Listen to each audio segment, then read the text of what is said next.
পৃথিবীতে প্রথম স্থায়ী সাগরের নিচে গবেষণাগার নির্মাণ করছে চীন। প্রযুক্তির জোরে ফের বিশ্বকে চমকে দিতে চলেছে চীন। এবার তারা হাত দিয়েছে এক অভিনব এবং উচ্চাভিলাষী প্রকল্পে। পৃথিবীর প্রথম সাগরতল গবেষণা কেন্দ্র নির্মাণ করতে যাচ্ছে। মূলত সমুদ্রের গভীরে লুকিয়ে থাকা মিথেন গ্যাস উত্তোলনের উদ্দেশ্যেই শুরু হয়েছে এই মেগা প্রজেক্ট। 2025 সালের 1 মার্চ আনুষ্ঠানিকভাবে এটি চালু হয়ে গেছে।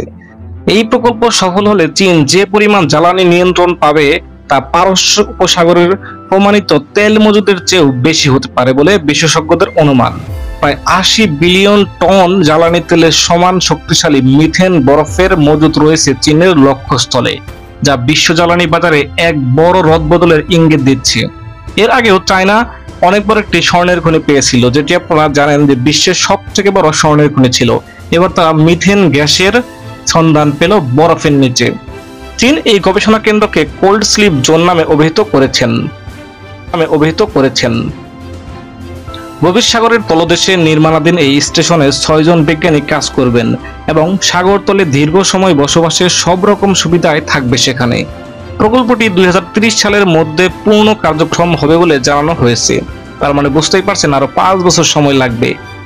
তবে এটি শুধু গবেষণাগার বিষয় নয়, বরং কৌশলগত দিক থেকেও গুরুত্বপূর্ণ। দক্ষিণ চীন সাগর এমন এক এলাকা যেখানে চীনের প্রভাব নিয়ে ফিলিপাইন্স সহ একাধিক দেশের আপত্তি রয়েছে। যুক্তরাষ্ট্রও এই অঞ্চলে যুদ্ধজাহাজ পাঠিয়ে নিজেদের অবস্থান স্পষ্ট করে। ফলে এই গবেষণা কেন্দ্র চীনের সামরিক ও জ্বালানি নিরাপত্তার দিক থেকে এক বড় চাল। প্রশ্ন জাগে, চীন মিথেন গ্যাস নিয়ে এত আগ্রহী কেন?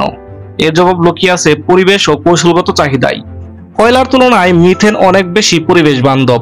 জ্বালানোর পর অর্ধেক পরিমাণ কার্বন ডাই অক্সাইড নির্গত হয়, ফলে এটি চীনের কয়লা নির্ভরতা কমাতে সাহায্য করে।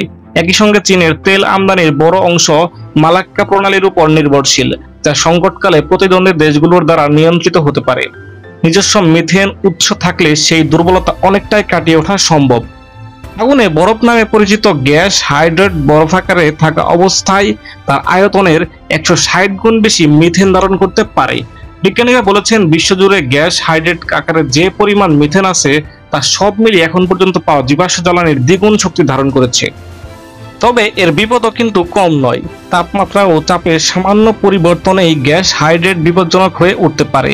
দুর্ঘটনা ঘটলে সাগরতলে বড় ধরনের ভূমিধসের সম্ভাবনাও থেকে যায়। তবু এই শক্তির সম্ভাব্য বিপ্লব ও সামরিক দিক থেকে লাভজনক খনিজ সম্পদের আশায় চীন এখন সাগরতলে বাজি ধরছে। আর এই নতুন মিশনে চোখ রাখছে গোটা বিশ্ব। উৎসাহ উৎকণ্ঠা